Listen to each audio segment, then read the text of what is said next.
to Mars continues. The perseverance of humanity launching the next generation of robotic explorers to the Red Planet.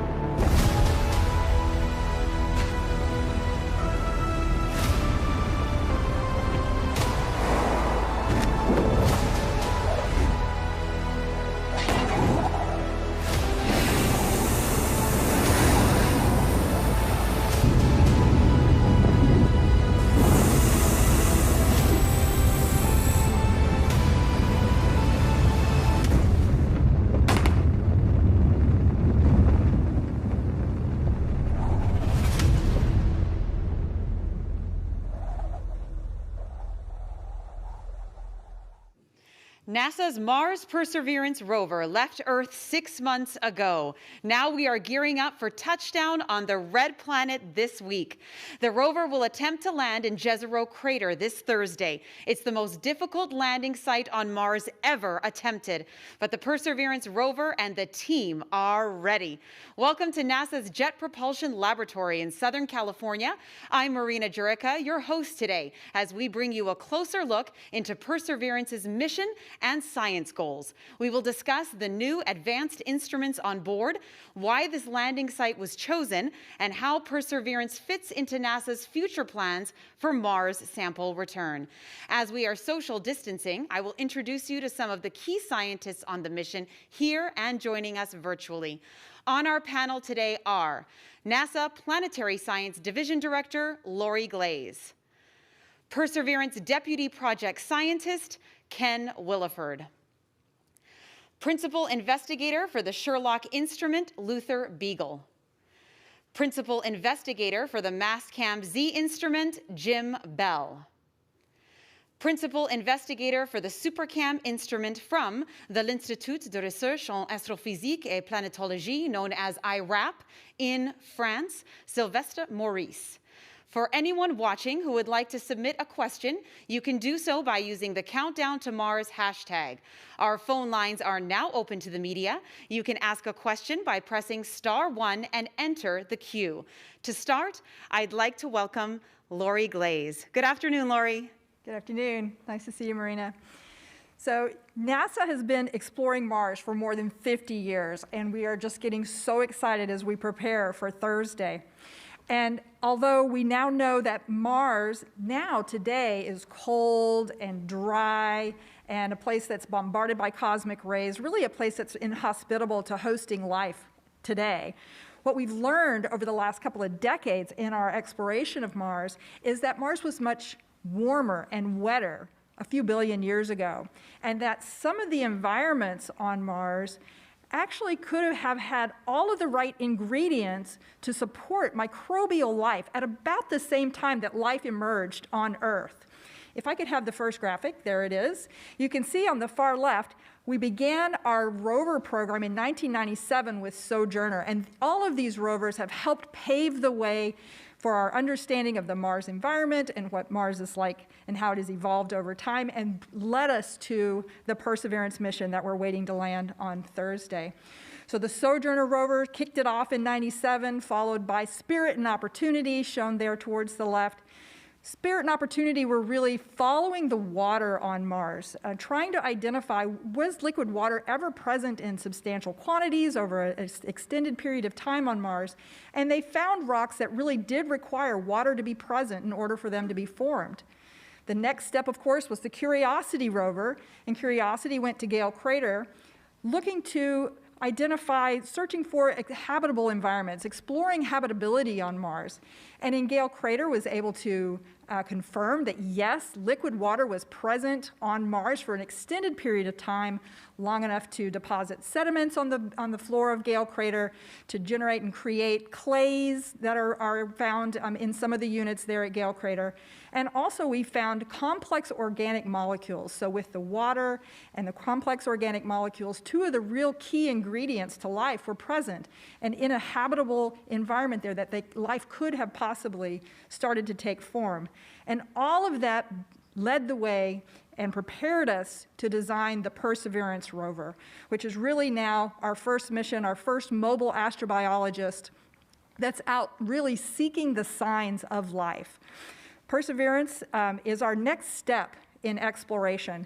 And we've learned from everything that we've learned, we've been able to better identify exactly what kind of site we wanted to visit that had the highest probability of having preserved ancient microbial life, and Ken Williford's going to speak a little bit more to that in a few minutes. We also are now better prepared to design the instruments and the experiments that we want to conduct on the surface of Mars, specifically designed to look for those markers, those biologic markers that can give us a hint that perhaps there was life early in Mars's history and that it might be preserved in those rocks at Jezero Crater.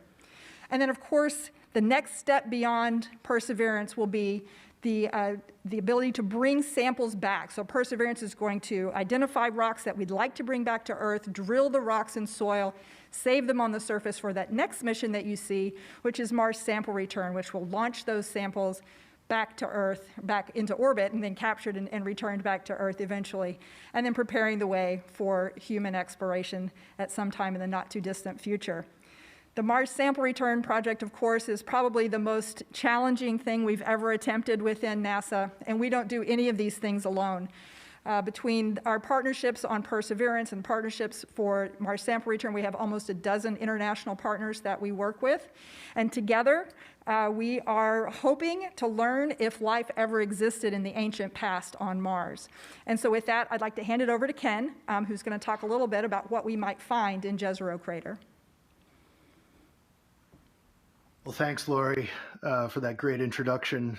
And I want to start out by just sharing with you all how fortunate I feel, how excited I am to be, just days away from really a momentous occasion. Technically, with all the work it's taken to get our spacecraft to where it is now and in the state that it's in now, and then also scientifically. Just for me personally, the opportunity to be a part of this mission, which is directly looking for life on other planets, it's really a scientific dream come true. It's not an exaggeration. So it's going to be a big week for us. And pulling back a bit, if you take a minute to think about it, the implications of the science of this mission are really enormous. I mean, where Mars 2020 and Mars Sample Return, as Lori described, are about really an age-old question. Are we alone in the universe? We say that a lot, but about these astrobiology missions, but it's a big question if you stop to think about it. We know that life exists on Earth. We know Earth is a very hospitable planet and has been for billions of years. Life obviously thrives here today. But are we alone in a sort of vast cosmic desert, just flying through space, or is life much more common? Does it just emerge whenever and wherever the conditions are right? Big basic questions, and we don't know the answers yet. So we're really on the verge of being able to potentially answer these enormous questions. To start to get a feeling for the kinds of things we might hope to find at our landing site in Jezero Crater, a group of us from NASA, some NASA scientists and some ESA scientists, European Space Agency scientists, went to Australia to a place called the Pilbara. So if we could just get the video. And this place in Western Australia holds what is really the best early evidence for life on Earth. So this is the rocks that were deposited about 3.5 billion years ago here on Earth, where pretty much any scientist who works in this field can agree we have very good evidence for life there. And what does that look like? And so here you see us actually exploring the shores, actually not in this specific spot, but we did on that trip explore the shores of an ancient lake. And I'll just hold up this rock sample that I brought back. Hopefully you get a good focused image of that. You can see it on your screen as well in a picture. But this is a stromatolite sample that I brought back from a 2.7 billion year old lake deposit. So it originally would have been oriented like this with a dome of microbial mats. And so these are structures that form when little microscopic single-celled organisms like bacteria join together in communities and layer one on top of the other, and sometimes exude these sticky substances that can trap and bind sediment, particles there. The organisms themselves can also stimulate the precipitation of minerals, thereby entombing themselves, sort of making their own microbial fossil, which, as we can see in the case of that rock I showed you, can be preserved for billions of years. And so, in a sense, to answer these big questions, we're going back in time 3 to 4 billion years ago to look at this very ancient lake system and look at all the different sub-environments in and around that ancient lake, and asking, what was this environment like? Could it have supported life? But then taking that next step, as Laurie said, and looking for any evidence that life may have left behind, like these stromatolites, or what we might more likely expect, something significantly more ambiguous. So that ambiguity that tends to be a part of the search for the most ancient record of life on Earth, and we can expect it to be the same on Mars. That ambiguity is why we need this incredibly complex and capable scientific payload. So to start telling you a bit more about that, I'll pass it to Luther Beagle, who's the principal investigator of the Sherlock instrument on Mars 2020. Hey, Ken, thanks for that great introduction. I really appreciate it. When I got to JPL in April of 1997, we were getting ready to land Sojourner Rover on Mars, and it was a very exciting time to be here, and I thought stuff like that happened all the time. Didn't realize exactly how much hard work went into it until later on when MER and then MSL and now 2020 lands. But it's a great time to be here, and I'm honored to be part of this project. The science we're going to do is spectacular. As Ken mentioned, I'm the principal investigator of the Sherlock instrument. That's an arm-mounted instrument on the end of on the Perseverance rover. We chose Sherlock because we're going to Mars to look for clues. We're looking for clues for two specific things. One, we want to know whether Mars could have been habitable in the past. That is, were the conditions right to have organic material turn into microorganisms and with the origin of life. The second thing we're looking for is evidence of that origin of life. We're looking for clues with two different things. And this is a picture of the instrument that you're seeing here now. We have two different cameras on this instrument. The camera on the right is we call Watson, which is like a magnifying glass. Sherlock always has magnifying glass with him. And what Watson does is Watson takes microscopic images, and it also takes panoramic images as well. So you can take a picture of the rover. You've seen the rover selfies. That was done with Molly on MSL. This is a reflight of that camera. And we were able to take pictures of the rover, and we're also able to take pictures of the rock. And we can actually zoom in on the rock and get down to really fine spatial scales. The second camera is the spectrometer part of the camera, and we take even finer images with that particular camera, and we do spectroscopy. We do two different types of spectroscopy. Raman spectroscopy, which tells us what kind of molecules are present on the surface, which gives us organic material, chemicals, and mineralogy, and fluorescence spectroscopy, which identifies organic materials. So how we work on the end of the arm is this is a movie you're about to see, and it shows how Sherlock actually is moved on the robotic arm. This robotic arm, you can see Sherlock on the outer part of the arm here. We're attached to the drill. Pixel, our sister element, our sister instrument is on the other side of the rover, and Pixel does elemental abundances the same way we do on the microscopic scale. We're looking really at really fine scales on Mars on the order of 100 microns. That's about the size of a human hair, and we're looking for clues in those very small regions. This is the way the arm moves. This is a video showing how we get deployed. We don't bring the sample to us. We go to the sample. So you can see really how slow the arm moves and how deliberate it is. The arm is really, really big, and we can actually, we command it to about 5 centimeters above the surface. We're a contactless instrument. And what we are actually doing is, slide one, is we're able to map things out. We're able to take an image of a very fine microscopic image, and we're able to take our laser and raster it across the surface and identify organic material, minerals, and the like. And we're able to do that with Pixel too. So the image on the left is a stromatolite like Ken showed that we obtained from Australia, and we took two different images at the bottom. The Sherlock one is in the small red box, and the Pixel one is in the larger red rectangle box. Pixel identifies where different elements are, and we map them out. And so we can map out context of in the images with actual organic and mineral maps on the right. And this tells us a lot more about the rock than just doing one instrument by itself. So we can take our measurements and combine them with Pixel and then combine them with SuperCam, which we'll hear about in a second, and get a really better idea of what the entire sample is all about. The next slide shows a stromatolite. And this particular stromatolite is from the Pilbara region, and we got it a few years ago, and we wanted to show what we could do with Sherlock. And so what we did is we scanned across the surface. We took an image, that's the top image, and we scanned across the entire image, and wherever you see deep blue is where there was a microorganism, a single-celled organism existed, and where you don't see any dark blue, you see there's no little or no organisms there.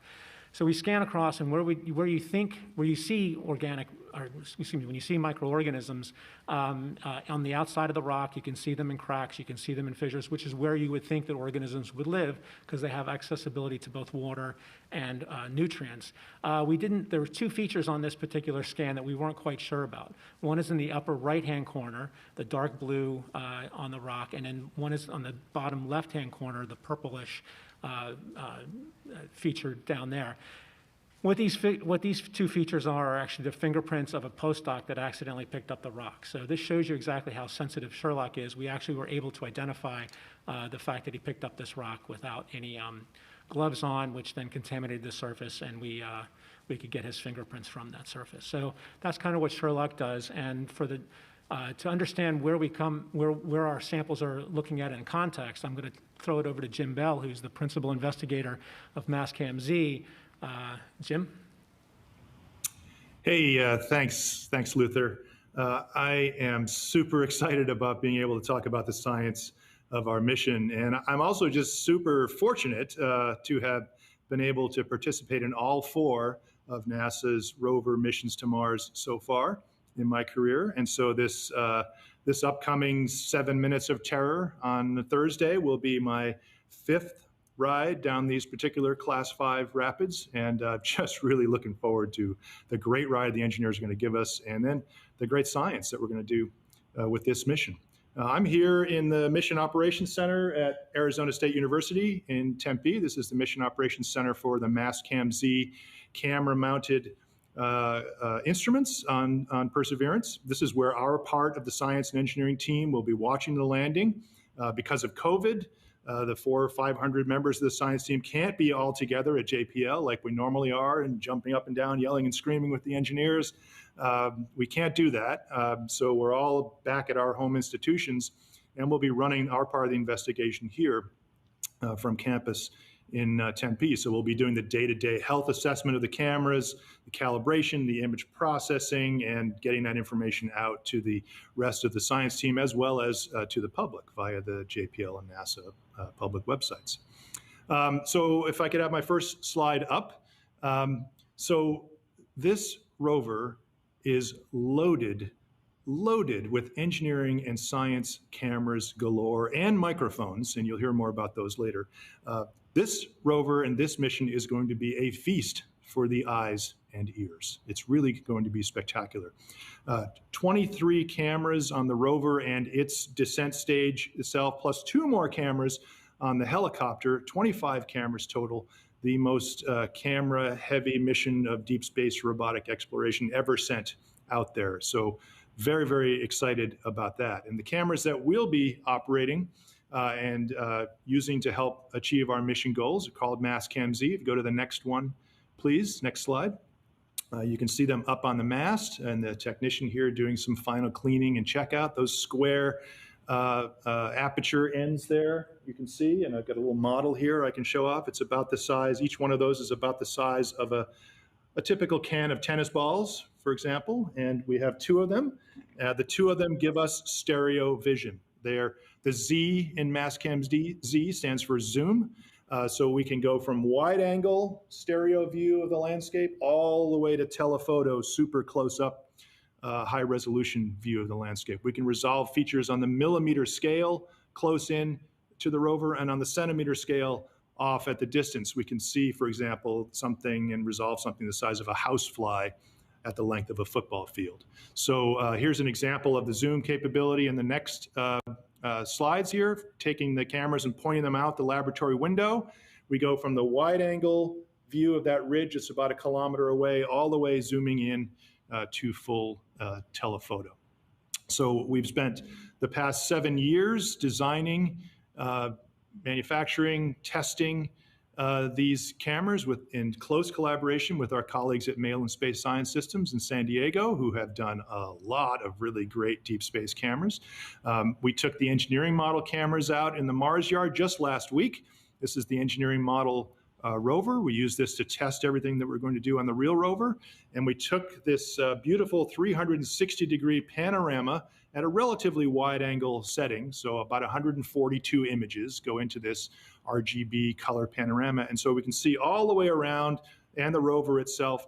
And this is an example of one of the early products that we'll get from one of the early sols on the mission. After we pop that mast up and take our first 360-degree look around. We can also project that into a selfie. Here's the same view projected looking down onto the rover. Of course, the cameras tilt up and down as well. We can look down on the rover and take a picture of the deck for characterizing the things on the deck that the engineers are interested in, as well as our calibration targets, which we're very interested in to make sure we get the colors right. So these are just some examples of the kinds of things that we won't be seeing the Mars yard in JPL. We'll be seeing Jezero's backyard on Mars starting next week. So we're super excited about that, and really excited especially about sharing all of these images with the public as they start coming down. Okay, so you saw a bunch of stuff going on that mast, up on top of that mast, including the mast CAMZs. Well, we share that space with navigation cameras and with another science instrument called SuperCam, and you're going to hear more about that. I'll turn it over to Sylvestre Maurice for more details. Take it away. Yeah, thanks so much, Jim. Thanks, really great. I'm Sylvestre Maurice. I'm the Deputy PI of SuperCam, and I'm glad to attend this briefing from Toulouse and my home institution here in France. Very lucky to be here. SuperCam is largely inherited from ChemCam, a very active instrument on Curiosity that has shot its laser more than 800,000 times so far. Similarly to ChemCam, SuperCam has been built by the Los Alamos National Lab in New Mexico and France. But if SuperCam seems just like ChemCam, it is actually very different. Let's look at the video now. SuperCam is made of 3 parts. The mast unit is at the top of the mast. It's as high as 2 meters, and it looks like the Perseverance high. In a rover body, you have the body unit that handles communication with the rover. And at the rear, we have calibration targets to obtain reference measurements on well-known standards. SuperCam consists of 3 spectroscopic techniques.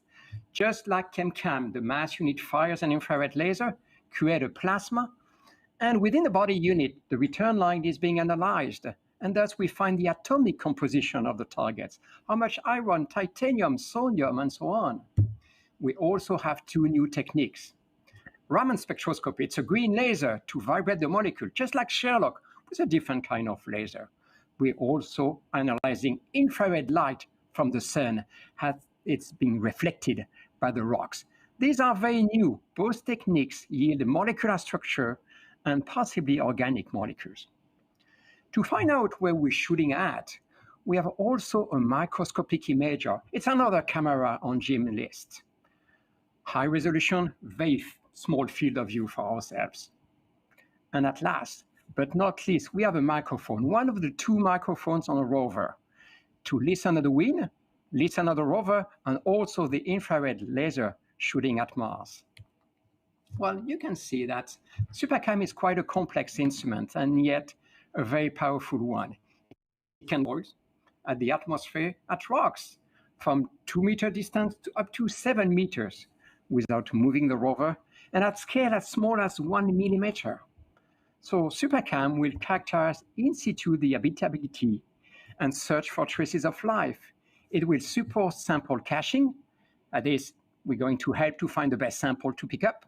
And also we're going to document their geological context. That is SuperCam. Back to you, Marina.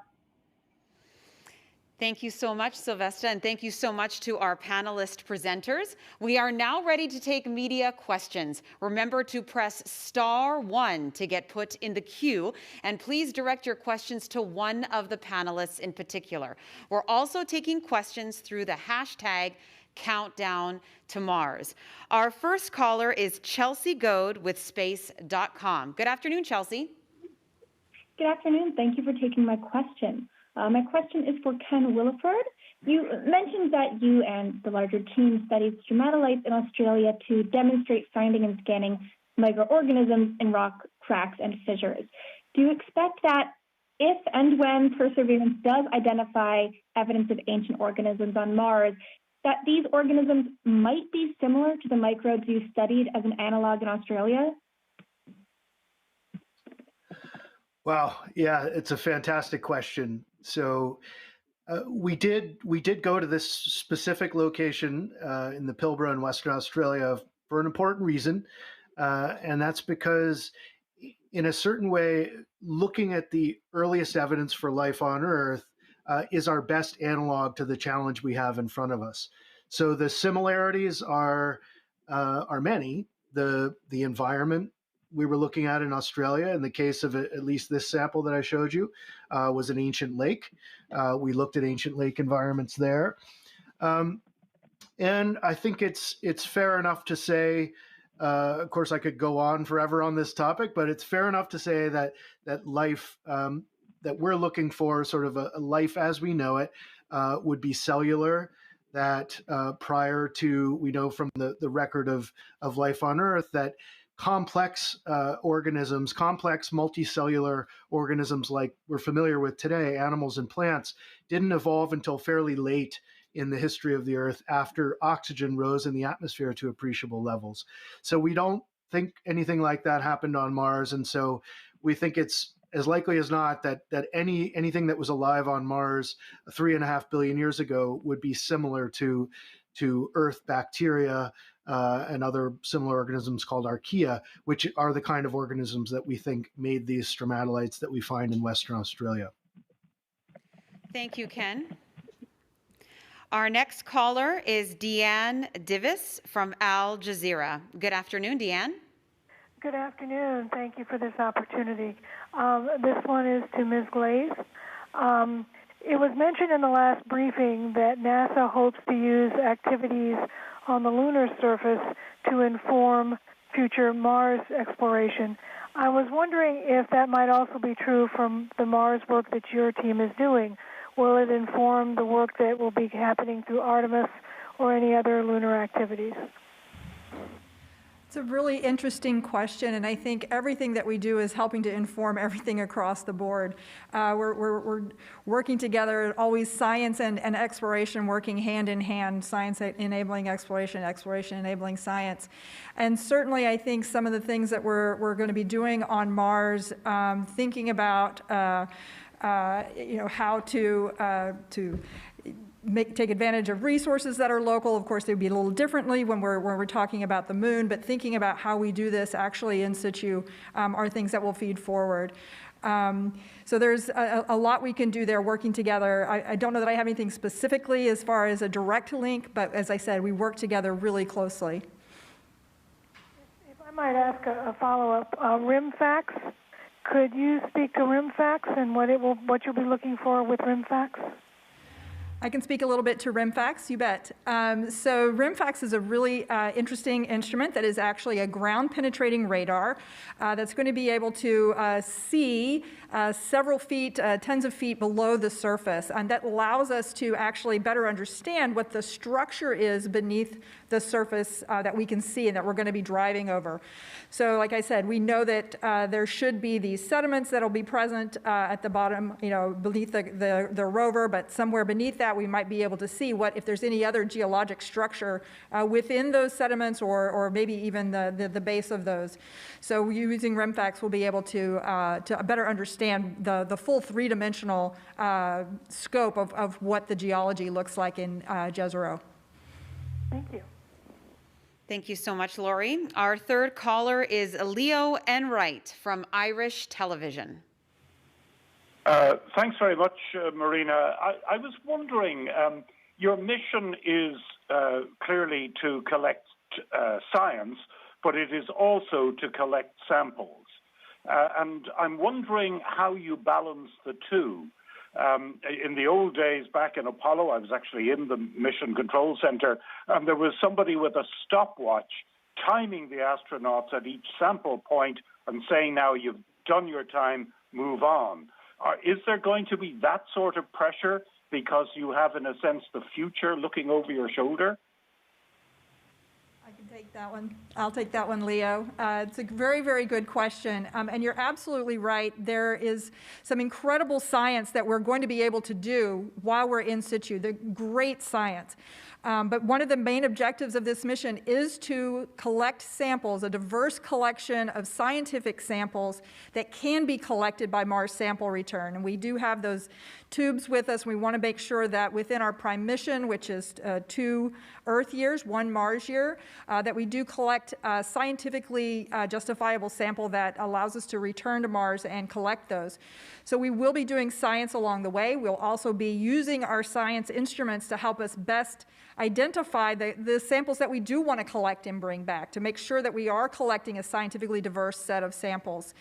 So I wouldn't say that the stopwatch is going to be on, but we are actually keeping an eye on that we're making progress and covering the ground and collecting as many samples as we can in diverse spots within Jezero Crater. Thank you, Lori, and thank you, Leo, for calling in. Our next caller is Peter Warren with the Star Tribune. Good afternoon, Peter. Hi, thanks for doing this. This question's for Silvestri and sort of more about the process and working with people on the actual science. What was it like collaborating with Roger Wiens on the SuperCam?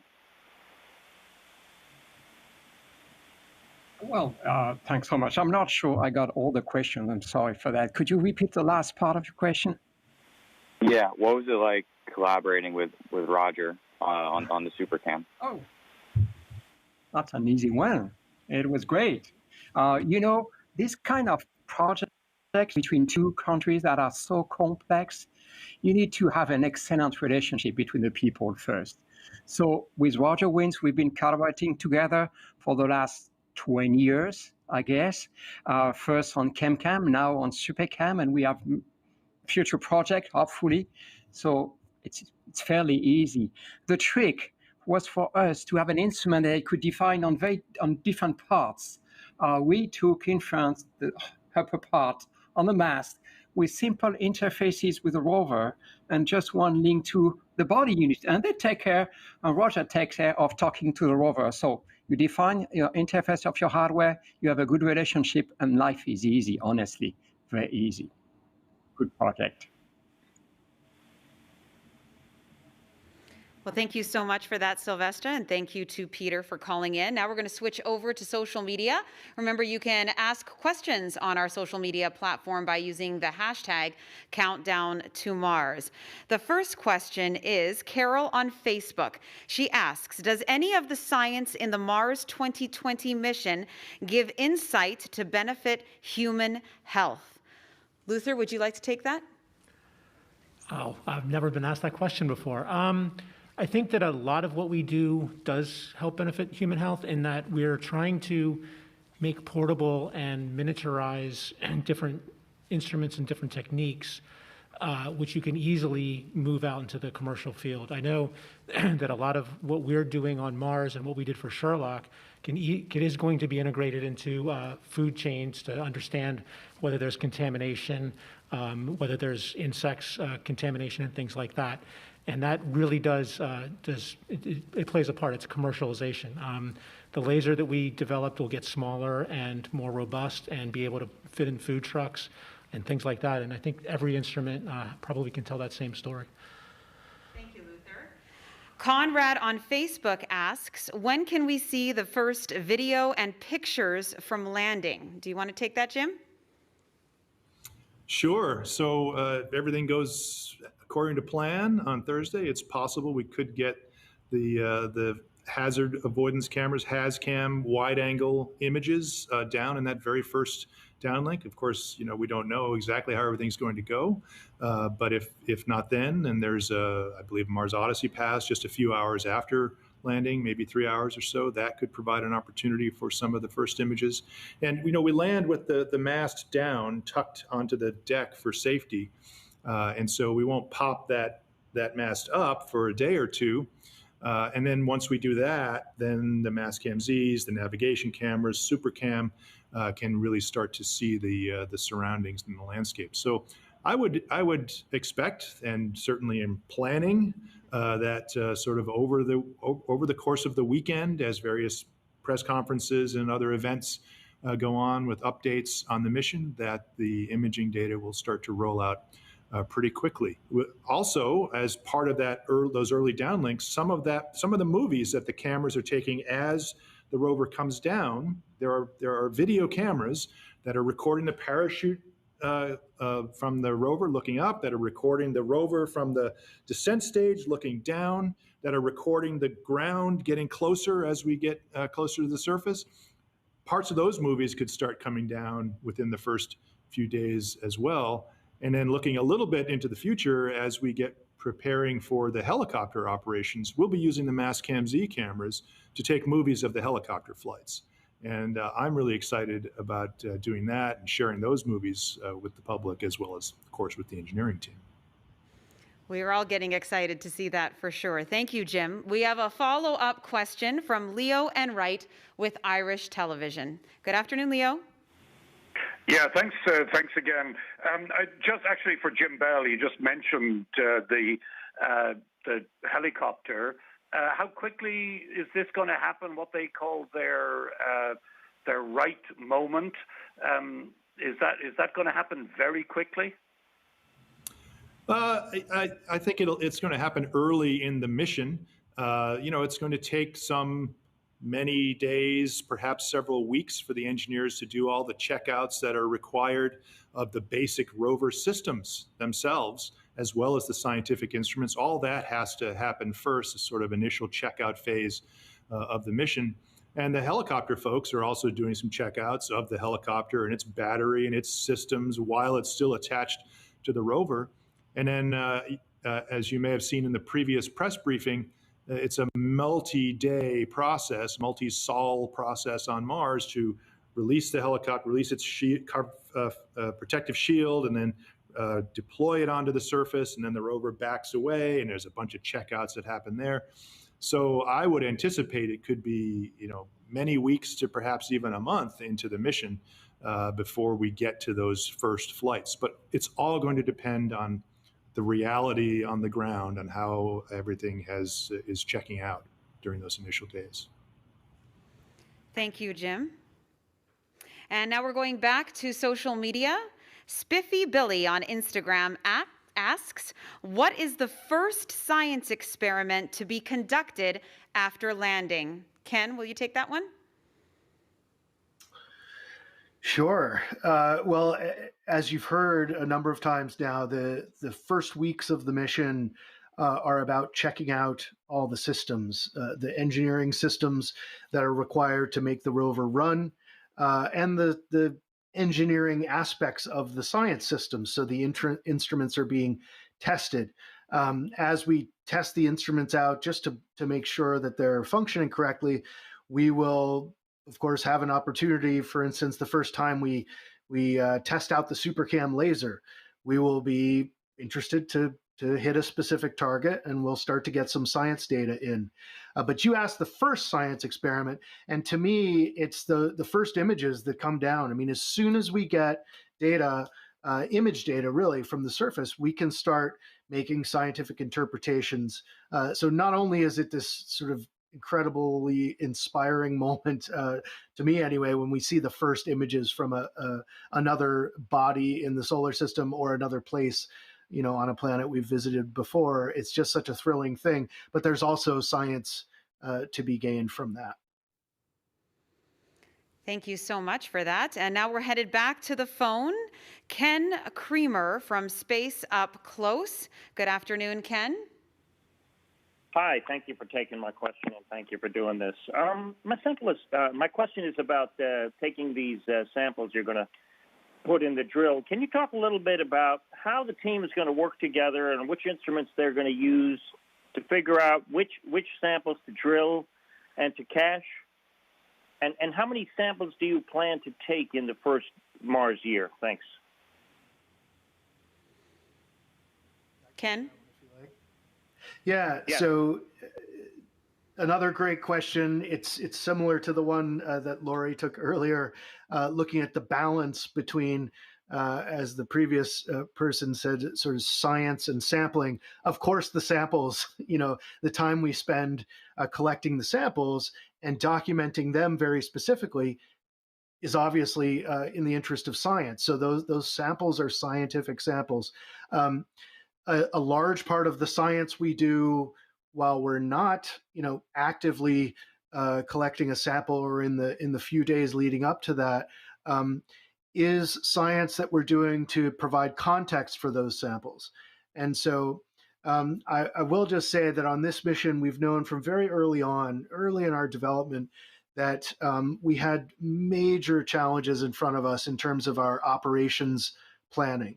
And this is because we have tried from the very beginning to pack in an enormous amount of capability to do things really well and to do things really quickly, because this opportunity to select scientifically and collect and return samples from Mars is so extraordinary that we want to be able to really make it as rich a mission as possible. And so we've been planning from very early on, strategically, if you like. It was a 4 or 5 year process that led us to select our landing site. That was all part of the planning. And then once we had the landing site, we could use the science team to plan strategically more specifically. And so as we did that, we would often go back to this quote that's attributed to Eisenhower. That's something like, I've always found when going into battle that plans are useless, but planning is indispensable. And so we know that all this planning effort is indispensable. We have to do it. It helps us get better at refining our processes and finding that balance that we mentioned earlier. The time we spend with the stopwatch on collecting the samples and the time we allow ourselves to be driven a little bit more by our curiosity and letting this discovery lead us to the next. We have to do both of those things to make the best of this opportunity. And really it comes down to the time we spend planning and then our ability to flexibly adapt as Mars inevitably throws surprises at us. Thank you so much, Ken. You also asked how many samples we're planning to collect, which is a key question. So we have 43 sample tubes on board. So we hope to collect, around 40 samples, but the idea is that 30 samples could be returned. Those return missions, which are, not final yet completely, but that's the capability that NASA is looking at right now, is an ability to return 30 samples. Thank you so much. Next question is coming from social media. Amal on Twitter asks, how will the microphone help you in exploring Mars? Can you take that, Sylvester? Oh, yes, I can, because that's an excellent question, because it's the first time we're having microphones on Mars. Has been tried a few times, was never really implemented. So this time we have two. So one of them is mostly technology, is going to record the landing, and that is important. And if it works, after we land, it's going to be used for science, of course. The other one is part of SuperChem. The idea is it's opening a new world. We know there are sounds because we produce sounds. The rover produces sound, laser produce sounds, but there are also winds, different types of winds that create turbulence. That's one point. The second is that we have an atmosphere that propagates the sounds. It does not propagate very fast. Actually, it's slower than Earth. It doesn't matter so much. It's also dimmer. It's very loud. And the high pitch sounds don't propagate very well. But put everything together, yes, we will hear some new sounds. With the atmosphere, we're going to the winds. We're going to learn about the atmosphere turbulence, the convections, and the small-scale temperature changes. With the laser is going to hit the rocks, and it's like knocking on wood, on whatever concrete you have. By just listening to this zap, we can infer what is the hardness of the rocks. So it's a new place, a new place to hear, and we're really excited with these two microphones. Thank you, Sylvester. We go back to the phone lines with a follow-up question from Leo Enright with Irish Television. Leo? Thanks very much, Marina. Sorry for dominating, but since the opportunity is here, I wanted to ask Dr. Maurice about the French Operations Center for Science and Exploration. I think the acronym is FOXY. Can you talk a little bit about how that is going to operate during the time that the rover is on Mars, and what opportunities are there for young Europeans, French obviously, but also Germans and even Irish, to get involved on Mars with FOXY? Well, thanks for this great question. And Laurie could introduce that. It's an international, it's a NASA mission, but with an international partnership. And to build the instrument, to do the science, but also to operate our instrument. We have an operations center here in Toulouse at CNES, and it is to support SuperCam operation. But when you operate SuperCam, you need resources from the rover. You need to find what Jim is doing with his camera at the same time, because we're sharing the same mast. So operating an instrument is kind of being part of big game, operating the whole rover together. And for that reason, we have an operations center in France for SuperCam every other week. Rest of the time it's in Los Alamos because we also need to rest. But there's an operations center at Jim Place and at JPL. In Europe, we have another one in Spain for the MEDA instrument, in Norway. So everywhere we are operations center. Of course, it is for the team. We are welcoming our students. It's a great way for them to learn how we operate a spacecraft. And it is by operating a spacecraft, an instrument, you can really dive into the science. And that's really the spirit of this mission, that everyone who is doing science should try, if possible, to be part of the ops process, because that's where you define what kind of science you want to do. It can be in Europe, it can be everywhere. In the US, it's all together.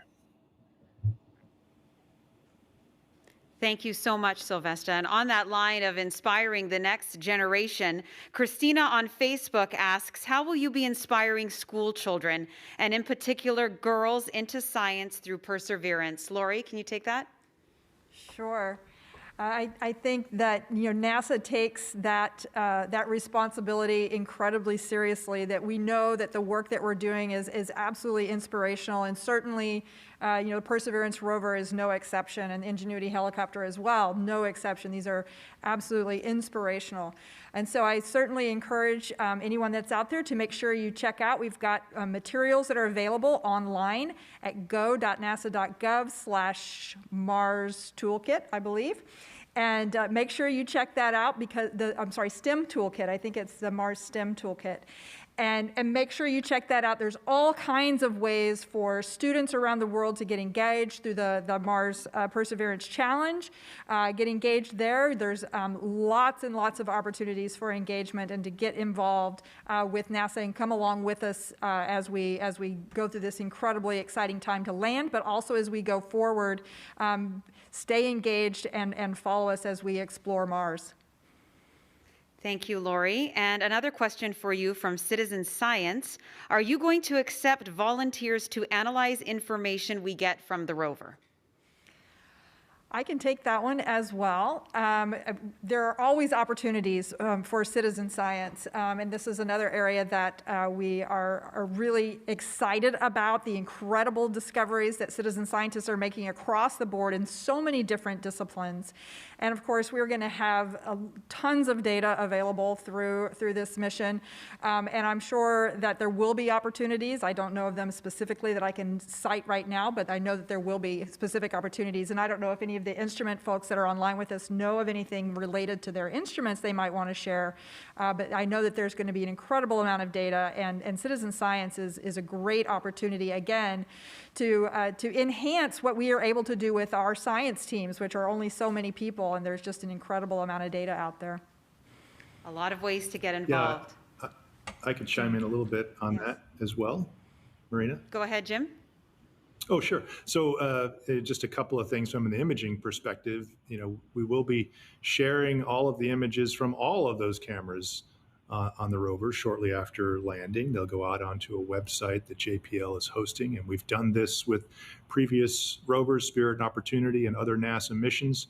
So that gets real data, imaging data, into the hands of anybody who wants to do anything with it, and sort of acknowledging the fact that there is a large community of amateur imaging enthusiasts and people who make their own Andy Warhol false color composites and mosaics and panoramas will have a place on the ASU Mastcam-Z website where people can upload the products that they've produced from Mastcam-Z data. And then we'll feature some of those and talk about what kids are doing or kids with their teachers for class projects or just other enthusiasts. So I totally agree with Lori that our aim is to involve as many people as possible, getting their hands on some real data and making some real contributions to this mission. Yes, Ken? Yeah, I just wanted to quickly say we are looking at some very specific citizen science initiatives that aren't ready right yet, but do stay tuned and join in with us down the line. But I also wanted to comment on the last question: what are we doing to inspire young folks? And I was just thinking about it as we were talking, and the earliest. So we're collecting samples with the intention that they could be returned to Earth for future work by maybe scientists who are currently working or future scientists. And so imagining people on a trajectory where they go, say, straight from an undergraduate science degree straight into graduate school and have a graduate school, a PhD project that's working on these samples. The earliest they will come back is 2031. So if a student is, say, 22, graduating from college, getting ready to go to grad school, that person could be 12 years old right now, 10 or 12 years old out there, just getting, really turned on to science. So I think Mars Sample Return, in that it's this intergenerational effort, is just a great way for, science teachers and us as a world community to get and stay excited about science. The potential is so enormous. Thank you so much, Ken. Yes, that potential is there. We unfortunately can't answer all of the media questions on air. For those of you with additional questions, please call JPL's Digital News and Media Office. We'll also continue to answer your social media questions online for the rest of the day. Thank you for your questions, and thank you so much to all of our panelists for joining us today. Tomorrow at 10 a.m. Pacific Standard Time, we will have a briefing giving us a final landing mission update, and then at 12 p.m. we'll dive into a briefing on searching for signs of ancient life and the Mars Sample Return mission. Perseverance is set to land on Mars on February 18th with commentary beginning at 11:15 a.m. Pacific Standard Time. And we are offering lots of ways to ride along with us. To join the virtual NASA social and virtual guest events, register for the Mission to Mars Student Challenge. Lori mentioned this earlier. And live stream the Mars landing. Visit go.nasa.gov/Mars 2020 Toolkit. For those of you interested in a deeper dive, we have a new press kit available online too, with lots of information and graphics describing the rover and its mission. There you'll also have a chance to sign up to send your name to Mars on NASA's next flight to the Red Planet and put yourself right into the action with our Perseverance photo booth. You can pose next to the rover, place yourself in our mission control, and even see what you might look like taking a selfie on the Red Planet. Again, it's all available at go.nasa.gov/Mars 2020 Toolkit. If you're on social media, join the conversation with the mission on Facebook and Twitter. Follow at NASA Persevere and use the hashtag Countdown to Mars. Thank you so much for watching with us today, and go Perseverance!